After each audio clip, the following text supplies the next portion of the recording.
1.2. Our next topic is what is mean by conditional statement and what is the converse statement. Now see here which is important for using theorems. Now see here, when we solve theorems we have to use conditional statements and converse statement. Now see here what is mean by conditional statements. See here, now conditional statements means when the statements is written in the form if and then it is called as conditional statement. If the statement is written in the form, which form? If and then we say that conditional statement. Now see here statement is given. Opposite sides of rectangle are common. Let's see the example. Opposite sides of rectangle are common. Now you have to convert this statement in which form? Conditional form. That is if and then. So what is given? Rectangle is given and its opposite sides are common. So you have to write down if a quadrilateral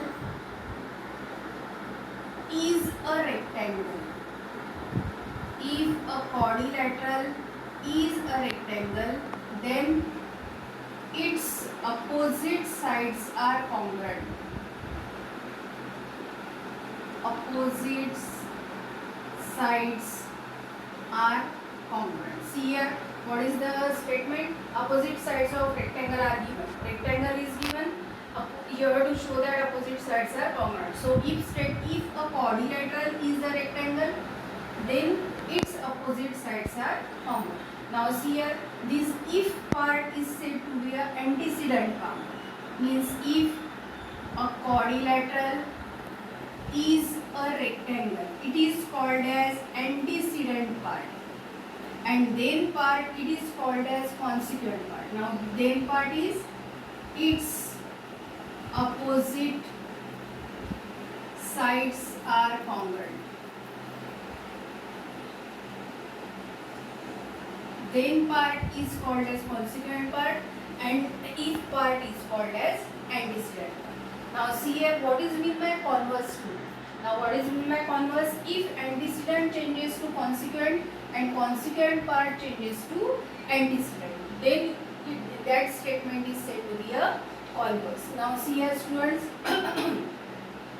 antecedent changes to consequent and consequent changes to antecedent. Means if then part in converse you have to write down then part first and if part later. Now see here, if the statement is opposite sides of rectangle are congruent, then what is your converse statement? You have to write down consequent statement first. Means if opposite sides of quadrilateral are congruent,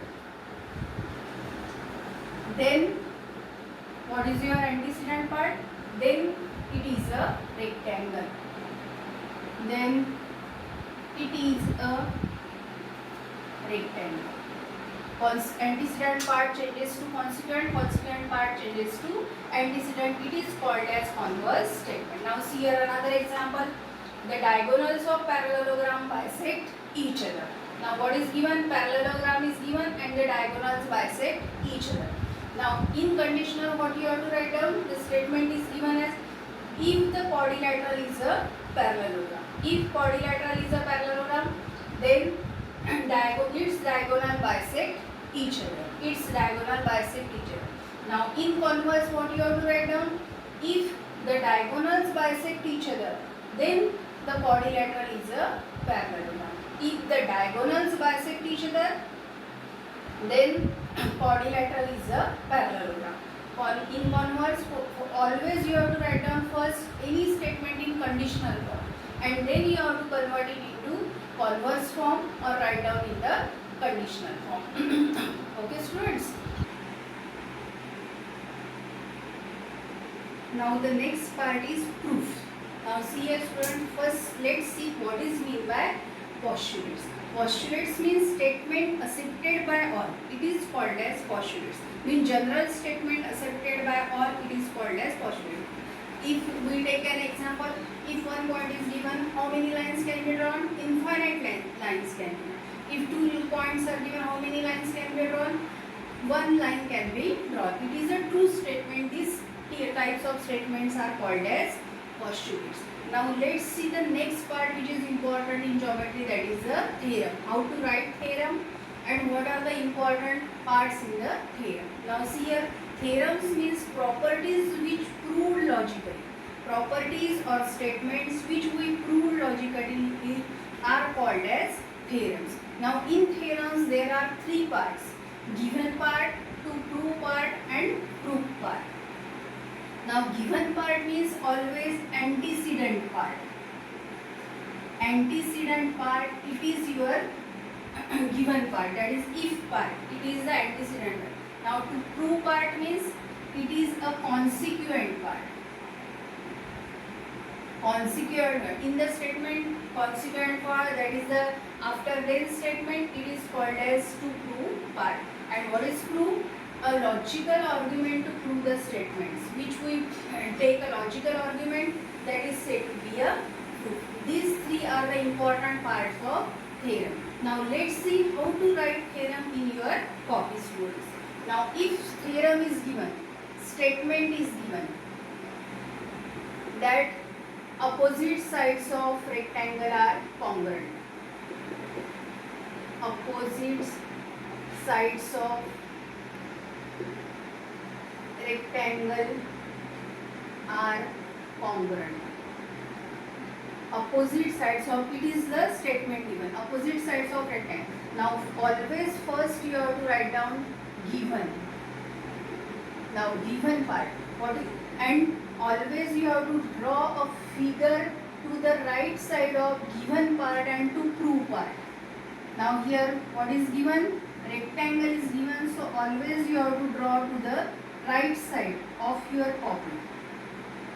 Now if rectangle is given ABC, always first you have to draw the figure to the right side. It is always to the opposite of given part and to prove part. In front of the given part and to prove part. Label it ABCD. Then what is given here? Quadrilateral ABCD is a rectangle, that is given.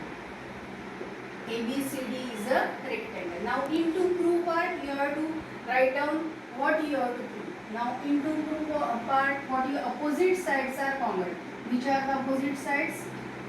Segment AB is congruent to segment BC and segment AD is congruent to segment BC. And the third part is proof. And then you have to prove this logically by using the properties, by using the test, by using any property or by using any test. You have to show that the opposite sides of rectangle are congruent. How to write, students? First you have to write down the statement, then given part, and always you have to draw the figure. If rectangle is given, you have to draw the rectangle. If parallelogram is given, if circle is given, you have to draw first to the right side. Then by taking that labeling, you have to write down given part and then to prove parts. And always write the theorem that is given in your textbook like this.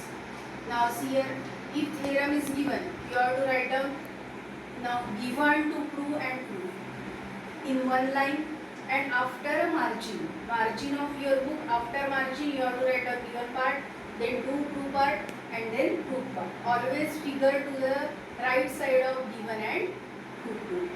Okay students, now in the next period we will see how to write the theorems and prove one of the theorem. You get clear idea about it. Okay students, thank you and have a nice day.